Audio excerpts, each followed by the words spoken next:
Ассалаумағалейкум, құрметті көрермен. Бүгін біз сіздермен қазақ дастарханының сәні, той-томалақтың басты тағамы қой еті туралы сөйлесетін боламыз. Бұл жай ғана тамақ емес, бұл біздің мәдениетіміздің, салт-дәстүріміздің ажырамас бір бөлігі. Көпшілігіміз қой етін сүйіп жейміз, бірақ оның денсаулыққа пайдасы мен зияны, оның құрамында қандай ерекшеліктер бар екенін біле бермейміз. Бүгінгі видеомызда біз қой еті туралы көп адам біле бермейтін, өте қызықты және маңызды фактілерді талқылайтын боламыз. Сіздермен бірге осы тақырыпты тереңнен зерттеп, барлық сұрақтарға жауап іздейміз. Біздің ата-бабамыз ежелден 4 түлік малдың ішінде қойды ерекше бағалаған. Оның еті ғана емес, сүті, жүні, терісі, бәрі кәдеге жараған. Дегенмен, заман өзгерді. Бүгінгі таңда біздің тамақтану әдетіміз де басқаша. Сондықтан, қой етін жеуге бола ма? Ол кімдерге пайдалы, ал кімдерге қауіпті болуы мүмкін деген сұрақтар жиі туындайды. Осы видеода біз осы сұрақтарға ғылыми тұрғыдан дәлелденген жауаптарды ұсынамыз. Қой етінің біздің ағзамызға қалай әсер ететінін, оны кімдерге және қандай мөлшерде жеу керектігін анықтайтын боламыз. Сонымен, дайын болсаңыздар, біз бастайық. Бұл видеодан кейін сіз қой етіне деген көзқарасыңызды өзгертуіңіз мүмкін. Біз оның құрамынан бастап, дұрыс таңдау және дайындау әдістеріне дейін барлығын қамтимыз. Видеоны соңына дейін көріп, өзіңіз үшін көптеген жаңа және пайдалы ақпарат алатыныңызға сенімдімін. Арнама жазылып, лайк басып, қоңыраушаны қосуды ұмытпаңыздар. Ал біз кеттік.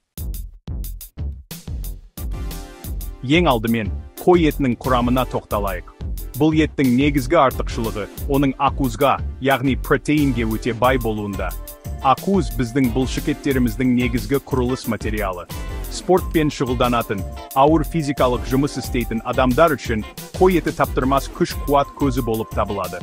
Сонымен қатар, қой етінің құрамында темір өте көп. Темір біздің қанымыздың сапасына жауап береді, гемоглобинді көтереді және анемияның, яғни қаназдықтың алдын алады. Әсіресе, әйелдер мен балалар үшін бұл өте маңызды. Оған қоса, В тобындағы дәрумендер, әсіресе В12 дәрумені жүйке жүйесінің дұрыс жұмыс істеуіне көмектеседі. Бұл дәрумендер мен минералдардың барлығы біздің иммундық жүйемізді нығайтуға үлкен септігін тигізеді. Суық тию, тұмау сияқты ауруларға қарсы тұру үшін ағзамызға осындай пайдалы заттар қажет. Қой етіндегі мырыш, яғни цинк элементі де иммунитетті көтеріп, жаралардың тез жазылуына ықпал етеді. Сондай-ақ, қой етіндегі майдың құрамында пайдалы май қышқылдары бар. Олар қалыпты мөлшерде тұтынғанда, ағзадағы қабыну процестерін азайтуға көмектеседі. Яғни, қой еті бұл тек дәмді тағам ғана емес, сонымен бірге біздің денсаулығымыз үшін нағыз қазына десек те артық болмайды. Оны дұрыс мөлшерде тұтыну арқылы біз ағзамызды көптеген пайдалы заттармен қамтамасыз ете аламыз. Дегенмен, кез келген өнім сияқты, қой етінің де екінші жағы бар. Оны тұтыну кейбір адамдар үшін қауіпті болуы мүмкін. Ең алдымен, бұл жүрек қан тамырлары аурулары бар адамдарға қатысты. Себебі, қой етінде, әсіресе оның майында қаныққан майлар көп. Бұл майлар қандағы жаман холестерин деңгейін көтеріп, тамырлардың бітелуіне, яғни атеросклерозға әкелуі мүмкін. Егер сізде қан қысымы жоғары болса, жүрек талмасын немесе инсультті бастан өткерген болсаңыз, қой етін, әсіресе оның майлы бөліктерін жеуді шектегеніңіз абзал. Дәрігеріңізбен кеңесіп, өзіңізге рұқсат етілген мөлшерді біліп алғаныңыз дұрыс. Сонымен қатар, асқазан ішек жолдары аурулары бар адамдарға да сақ болған жөн. Мысалы, панкреатит, холецистит, немесе асқазан жарасы сияқты аурулар кезінде қой еті ас қорыту жүйесіне ауырлық түсіруі мүмкін. Оның майлығы асқазан асты безінің жұмысын қиындатып, аурудың өршуіне себеп болуы ықтимал. Подагра ауруымен ауыратын адамдарға да қой етін көп жеуге болмайды. Себебі оның құрамындағы пуриндер ағзада несеп қышқылының жиналуына ықпал етеді. Бұл буындарда ауырсынуды тудыруы мүмкін. Сондықтан денсаулығыңызда қандай да бір кінәрат болса, қой етін тұтынбас бұрын дәрігермен кеңесуді ұмытпаңыз. Денсаулық бәрінен маңызды екенін есте сақтайық. Енді қой етінің калориялығына тоқталайық. Бұл көптеген адамдарды, әсіресе артық салмақтан арылғысы келетіндерді толғандыратын маңызды мәселе. Шындығында, қой еті басқа ет түрлерімен салыстырғанда, мысалы сиыр немесе тауық етіне қарағанда, айтарлықтай калориялы болып келеді. Оның 100 грамында орта есеппен 250-ден 300-ге дейін калория болуы мүмкін. Ал бұл көрсеткіш еттің қай бөлігі екеніне және оның майлылығына тікелей байланысты. Мысалы, қойдың сан еті немесе арқа еті майы аз, ал қабырғасы немесе төс еті өте майлы және калориялы болады. Сондықтан, егер сіз диета ұстап жүрсеңіз, қой етін жегіңіз келсе, оның майсыз бөліктерін таңдағаныңыз жөн. Артық салмақпен күресіп жүрген адамдарға қой етін күнделікті рационға қосу ұсынылмайды. Оны аптасына 1 немесе 2 рет, шағын мөлшерде жеуге болады. Ең бастысы порцияның мөлшерін бақылау. Қой етінен жасалған курдақ, палау сияқты майлы тағамдардың орнына, оны қайнатып немесе бұқтырып жеген әлдеқайда пайдалы. Себебі, қуыру кезінде ет қосымша майды сіңіріп, оның калориялығы одан сайын арта түседі. Ұмытпаңыз, кез келген өнімді шектен тыс тұтыну артық салмаққа әкеледі.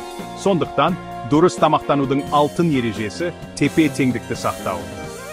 Қой етінің пайдалы қасиеттерін ала отырып, оның калориялығында ескеріп жүргеніңіз абзал. Дәмді әрі пайдалы тағам дайындау үшін ең алдымен сапалы өнім таңдау керек. Қой етін таңдауда да өзіндік қыр-сырлары бар. Базарға немесе дүкенге барғанда, еттің сапасын анықтауға көмектесетін бірнеше маңызды белгіге назар аударған жөн. Біріншіден, еттің түсіне қараңыз. Жаңа сойылған, жас малдың еті ашық қызыл, немесе қызғылт түсті болады. Егер еттің түсі қою қызыл, сұрғылт немесе қоңыр тартқан болса, бұл оның ескіргенін, немесе кәрі малдың еті екенін білдіреді. Еттің майына да назар аударыңыз.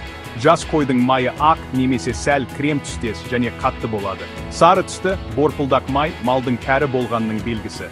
Екіншіден, етті иіскеп көріңіз. Жаңа еттің өзіне тән, жағымды, сәл сүтті иісі болады. Ешқандай жағымсыз, қышқыл немесе шіріген иіс болмауы тиіс. Егер күмәніңіз болса, сатушыдан еттің бір кесегін кесіп беруін сұраңыз да, ішкі бөлігін тексеріңіз. Үшіншіден, етті саусағыңызбен басып көріңіз. Жаңа ет серпімді болады, яғни саусақпен басқанда пайда болған шұңқыр тез арада қайта қалпына келеді. Егер шұңқыр орнында қалып қойса, бұл еттің ұзақ уақыт сақталғанын көрсетеді. Осы қарапайым кеңестерді есте сақтай отырып, сіз әрқашан ең сапалы, балғын әрі дәмді етті таңдай алатын боласыз. Сапалы өнім денсаулық кепілі екенін ұмытпаңыз. Енді ең сапалы етті таңдап алғаннан кейін, оны денсаулыққа пайдалы етіп қалай дайындауға болатынына тоқталайық. Өйткені, пісіру әдісі еттің пайдалы қасиеттерін сақтап қалуда, немесе керісінше, оны зиянды тағамға айналдыруда шешуші рөл атқарады. Ең пайдалы әдістердің бірі – қайнату. Етті қайнатқан кезде, оның құрамындағы артық майдың біразы сорпаға шығады. Осылайша, еттің калориялығы төмендейді. Қайнатылған еттен дайындалған сорпа, яғни сорпа, әсіресе суық тигенде аурудан кейін әл жинауға таптырмас көмекші. Ол оңай сіңеді және ағзаны қажетті нәрмен қамтамасыз етеді. Тағы бір керемет әдіс – бұқтыру. Етті көкөністермен бірге баяу отта бұқтырғанда, ол өте жұмсақ, нәзік болып піседі және өзінің барлық пайдалы заттарын сақтап қалады. Бұл әдіс ас қорыту жүйесіне ауырлық түсірмейді. Сонымен қатар, грильде немесе духовкада да пісіру де жақсы таңдау. Бұл кезде май қолданылмайды, ал еттің өз майы еріп, ағып кетеді. Алайда еттің күйіп кетпеуін қадағалау керек, себебі күйген жерде канцерогенді заттар пайда болуы мүмкін. Ал ең зиянды әдіс – майға қуыру. Қуыру кезінде ет көп мөлшерде май сіңіреді. Оның калориялығы күрт артады және зиянды трансмайлар пайда болады. Сондықтан, қуырдақты жиі жемеген дұрыс. Денсаулығыңызды ойласаңыз, қайнату, бұқтыру және грильде пісіру әдістеріне басымдық беріңіз. Міне, құрметті достар, біз бүгін қой еті туралы көптеген маңызды ақпараттарды талқыладық. Көріп отырғаныңыздай, қой еті бұл пайдалы заттарға бай, біздің ағзамызға күш-қуат беретін керемет өнім. Оның құрамындағы ақуыз, темір, дәрумендер бұлшықеттерімізді нығайтып иммунитетімізді көтереді. Ата-бабамыздың бұл етті неге жоғары бағалағанын енді түсінген боларсыз. Бұл біздің денсаулығымыз үшін нағыз табиғи қазына.